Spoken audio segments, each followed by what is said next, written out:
আলামিন এই দুনিয়ার জগতের মধ্যে আপনারে এবং আমারে সৃষ্টি করছেন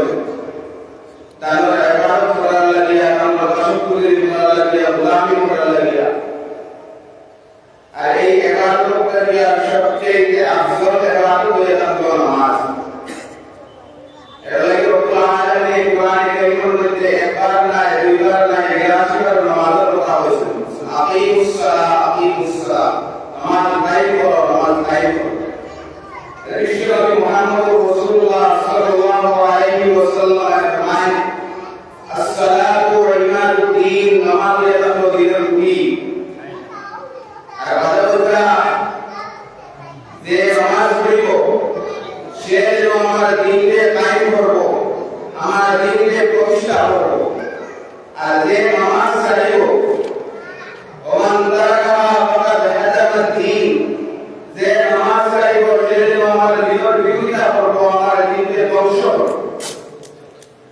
এর লাগি রব্বুল আলামিন কোরআনে কারীমের মধ্যে ফরমান হাফিজু আলাস সালাওয়াত তুমি নামাজের প্রতি যত্নবান হও অর্থাৎ তুমি পাঁচ ওয়াক্ত নামাজের সময় মতো আদায় করো আর বিশ্বনবী মুহাম্মদ রাসূলুল্লাহ সাল্লাল্লাহু আলাইহি ওয়াসাল্লাম ফরমান যে ব্যক্তি নামাজ পড়ে এবং নামাজের সময় মতো আদায় করে তার জীবনের মধ্যে কোনো গুনাহ নাই বিশ্বনবী মুহাম্মদ রাসূলুল্লাহ সাল্লাল্লাহু আলাইহি ওয়াসাল্লাম ফরমান কুল্লু সালাতিন তাহুত্তু মা বাইনা ইয়াদাইহা মিন খাতিয়া ওইতে নামাজের পূর্ববর্তী সমস্ত গুনাহ মাফ করে দেয় সুবহানাল্লাহ বিশ্বনবী মুহাম্মদ রাসূলুল্লাহ সাল্লাল্লাহু আলাইহি ওয়াসাল্লাম ফরমান এই শরীফের মধ্যে আল্লাহ সুবহানাহু ওয়া তাআলা আল্লাহ আবু যায়েদ কর্তৃক রাদিয়াল্লাহু তাআলা করে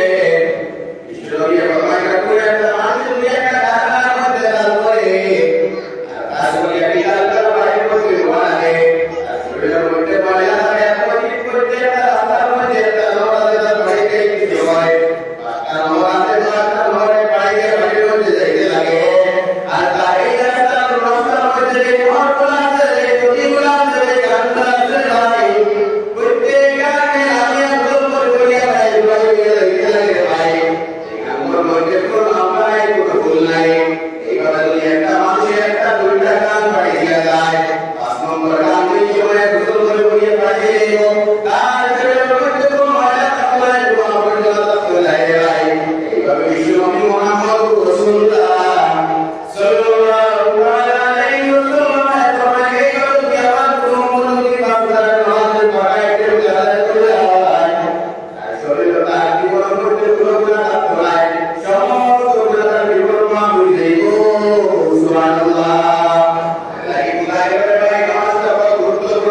মূল্যবান উপকরণ নিজের মধ্যে রাখো তোমার এই কোন অবস্থার মধ্যে আছো আল্লাহ তোমার একটা